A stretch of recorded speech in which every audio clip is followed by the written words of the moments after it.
Ein Mensch gibt jahrelang. Morgens und abends hört er zu, versteht, vergibt. Er schiebt seine eigenen Schmerzen beiseite und verbindet die Wunden anderer. Er ignoriert seine eigene Erschöpfung, trägt die Last eines anderen auf seinen Schultern. Und dann eines Tages etwas bricht. Dieser Bruch schreit nicht, er macht keinen Lärm. Es entsteht nur eine eisige Klarheit in seinem Inneren. Jung nannte dies die Begegnung mit dem Schatten. Wir können es einfacher ausdrücken. Es ist vorbei. Aber warum kommt dieser Es ist vorbei Moment erst Jahre später? Und warum ist er, wenn er kommt, so endgültig, so unwiderruflich? Heute sprechen wir genau über diesen Moment, über den Sturm, der sich still im Inneren eines Empathen aufbaut. Über jenen Moment, den Sie vielleicht nie benannt, aber mehrfach erlebt haben. Ist Empathie eine Kraft oder verwandelt sie sich ab einem bestimmten Punkt in einen Fluch? Man lehrt uns alle, dies sei eine Tugend. Sei verständnisvoll, sei tolerant, sei ein guter Mensch. Aber niemand sagt dir, wenn du das Maß an Empathie überschreitest, wird sie zur Waffe. Und die Person, die diese Waffe hält, ist nicht dein Gegenüber. Du bist es. Jung sagt, dass das, was du unterdrückst, in der Dunkelheit stärker wird. Genau das tun Empathen. Sie begraben ihre Wut, ihre Enttäuschungen, ihre Grenzen so tief, dass das Unterdrückte eines Tages nicht explodiert, sondern einfriert. Einmal eingefroren, gibt es kein Zurück mehr. Wie kommt ein Mensch zu diesem Zustand? Höchstwahrscheinlich wurde er als Kind nicht genug geliebt oder er wurde ignoriert. Vielleicht wurde er emotional im Stich gelassen. Ihm wurde beigebracht, dass Liebe an Bedingungen geknüpft ist. Wenn du brav bist, wirst du geliebt. Wenn du keinen Laut von dir gibst, wirst du akzeptiert. Wenn du Opfer bringst, hast du einen Wert. Wenn dieses Kind erwachsen wird, hält es das Geben für eine Überlebensstrategie. Hier ist der Punkt. Empathen geben nicht, weil sie stark sind. Sie geben, weil sie Angst haben, geliebt zu werden, aber noch mehr Angst haben, verlassen zu werden. Und genau diese Angst macht sie zur offenen Zielscheibe. Narzissten, Manipulatoren, emotionale Vampire, diese Menschen riechen Empathen kilometerweit. Wie das? Weil ein Empath schlecht darin ist, Grenzen zu setzen. Nein zu sagen, fühlt sich für ihn wie Verrat an. Den anderen zu verletzen, brennt in seiner Seele. So sehr, dass er sogar seinen eigenen Schmerz hinterfragt. Vielleicht bin ich zu sensibel. Vielleicht übertreibe ich. Vielleicht sind alle so. Diese Sätze sind die Klassiker der inneren Stimmen von Empathen. Aber in Wirklichkeit? Nein, nicht alle sind so. Und nein, du leidest nicht, weil du sensibel bist. Du leidest, weil du manipuliert wirst. Viktor Frankl hat einmal gesagt, zwischen Reiz und Reaktion liegt ein Raum. In diesem Raum liegt unsere Freiheit und unsere Macht. Empathen sehen diesen Raum lange Zeit nicht. Für sie ist die Reaktion fast ein Reflex. Jemand weint, sie trösten sofort. Jemand fordert, sie geben sofort. Jemand manipuliert, sie hinterfragen nicht einmal. Bis zu jenem Moment. Das Gehirn erkennt plötzlich etwas. Dies ist kein Einzelfall.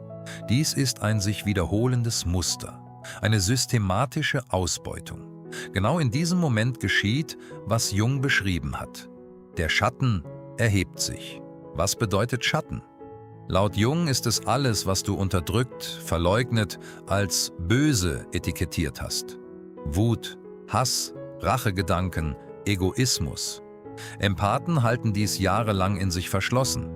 Aber eines Tages öffnet sich dieses Schloss nicht. Es explodiert nicht. Es wird einfach deaktiviert. Und der Empath denkt zum ersten Mal in seinem Leben kühl und überlegt, dieser Mensch benutzt mich und ich erlaube es. Ich werde es nicht mehr erlauben. Dieser Gedanke kommt nicht mit Wut. Er kommt nicht mit Tränen. Er kommt nur mit eisiger Klarheit. Was geschieht in diesem Moment der Klarheit? Der Empath beendet die Beziehung nicht sofort. Zuerst schafft er Distanz. Er zieht sich still zurück. Er ruft nicht an, fragt nicht nach, interessiert sich nicht. Die andere Seite ist fassungslos. Denn der Empath war immer da, immer bereit, immer verständnisvoll. Aber jetzt nicht mehr. Und diese Veränderung macht den anderen buchstäblich wahnsinnig. Denn sie können mit der Wut des Empathen umgehen. Aber für diese Kälte haben sie keine Lösung. Wut lässt die Tür einen Spalt offen. Kälte hingegen verriegelt die Tür und wirft den Schlüssel aus dem Fenster. Manipulatoren greifen an diesem Punkt in der Regel auf 2 Strategien zurück. Erstens, Schuldgefühle auslösen. Du hast dich verändert, du bist egoistisch geworden. Früher warst du nicht so. Zweitens, eine falsche Entschuldigung oder eine vorübergehende Freundlichkeitsgeste. Es tut mir so leid, es wird nicht wieder passieren. Ich liebe dich so sehr. Aber der Empath sieht diese Spiele jetzt. Denn ein Empath, der sich seinem Schatten gestellt hat, ist zu einem Menschen geworden, der die innere Mechanik der Manipulation durchschaut hat. Diese Person ist nicht mehr der alte, naive, grenzenlos gebende, alles verzeihende Mensch. Hier gibt es eine seltsame Wahrheit. Empathen beenden Beziehungen nicht, weil sie auf toxische Menschen wütend sind. Sie beenden sie, weil sie auf sich selbst wütend sind. Wie konnte ich so blind sein? Wie konnte ich das so sehr zulassen? Was zur Hölle habe ich getan? Diese Fragen sind die Abrechnung eines Empathen mit sich selbst. Und diese Abrechnung findet nicht nur mit der toxischen Person draußen statt, sondern mit dem inneren Druck, ich muss ein guter Mensch sein. Denn der Empath versteht jetzt etwas. Ein guter Mensch zu sein bedeutet nicht, schlechte Behandlung zu schlucken. Haben Sie vom Dunning-Kruger-Effekt gehört? Inkompetente Menschen halten sich für übermäßig kompetent, während wirklich kompetente Menschen sich selbst unterschätzen. Empathen gehören meistens zur zweiten Gruppe. Sie suchen jedes Problem bei sich. Vielleicht war ich nicht verständnisvoll genug, vielleicht war ich nicht geduldig genug. Aber die Wahrheit ist völlig anders. Ihr Gegenüber ist ein Manipulator, der gelernt hat, die Sprache der Empathie zu missbrauchen. Und dieser Manipulator hinterfragt niemals seinen eigenen Anteil. Denn er gehört zur ersten Gruppe des Dunning-Kruger-Effekts. Er hält sich für im Recht, für ein Opfer und für missverstanden. Wenn ein Empath diesen Punkt erreicht, was sagt die Gesellschaft? Wissen Sie das? Warum bist du so hart geworden? Warum hast du dich so verschlossen?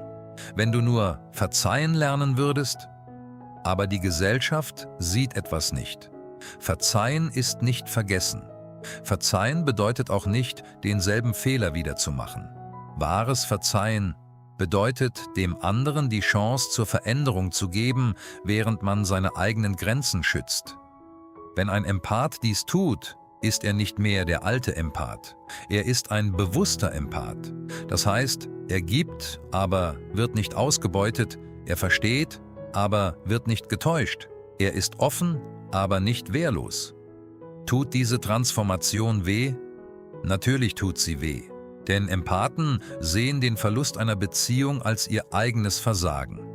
Ich war nicht gut genug. Aber die Wahrheit ist gnadenlos. Manche Menschen werden dich weiter ausbeuten, egal wie gut du bist. Denn du bist für sie kein Mensch, sondern eine Ressource. Ein emotionaler Geldautomat. Wenn der Automat leer ist, suchen sie einen neuen.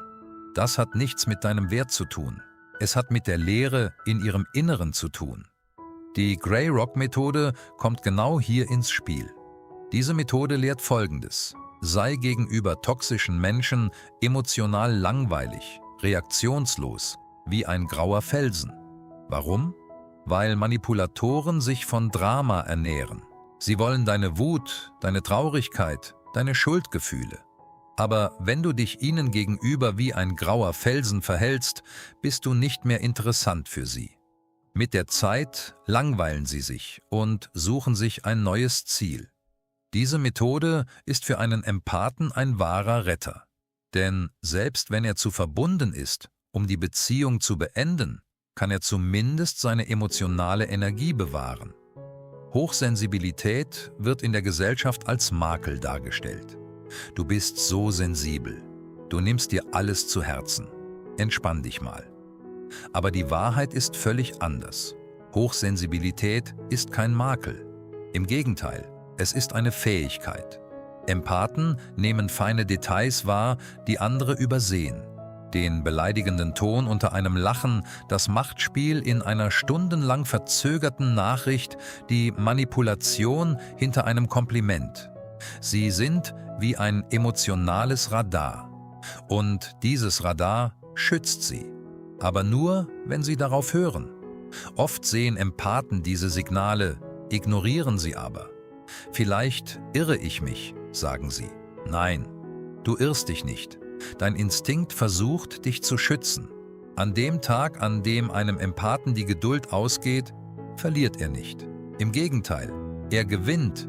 Denn jetzt entdeckt er seine eigenen Prioritäten, seinen eigenen Frieden, seine eigenen Grenzen. Und diese Entdeckung befreit, auch wenn sie schmerzt. Denn er ist nicht mehr auf die Zustimmung anderer angewiesen. Er steht nicht mehr unter dem Druck, ein guter Mensch sein zu müssen. Er ist einfach er selbst. Und das ist vielleicht die tiefste Freiheit, die ein Mensch erreichen kann. Passiert diese Transformation jedem? Nein. Manche Empathen tragen diese Last ihr Leben lang. Sie brennen aus, verfallen in Depressionen, verachten sich selbst. Aber manche werden in diesem Moment des Bruchs wiedergeboren. Jung sagt, wer seinem Schatten nicht begegnet, wird eines Tages mit ihm kollidieren. Wenn Empathen mit ihrem Schatten kollidieren, werden sie entweder besiegt oder sie durchlaufen eine Evolution. Diejenigen, die sich entwickeln, sind nicht mehr nur ein Empath. Sie sind ein Krieger ihrer eigenen inneren Welt. Gab es in deinem Leben jemals einen solchen Moment? Einen Moment, in dem plötzlich alles in deinem Kopf Sinn ergab, in dem du erkanntest, dass du das nicht mehr ertragen kannst? Vielleicht schien dieser Moment wie ein Verlust, aber vielleicht war dieser Moment tatsächlich ein neuer Anfang. Denn manchmal ist Verlust nur ein anderes Wort für Befreiung und manchmal ist das Ende einer Beziehung der Beginn der Beziehung zu dir selbst. Wenn du deine Erfahrungen zu diesem Thema in den Kommentaren teilst, hilfst du vielleicht jemandem anderen beim Erwachen. Denn dieses Video dient nicht nur der Wissensvermittlung. Dies ist ein Spiegel. Und wenn du dich in diesem Spiegel siehst, wisse, dass du nicht allein bist. Und du wirst es nie wieder sein.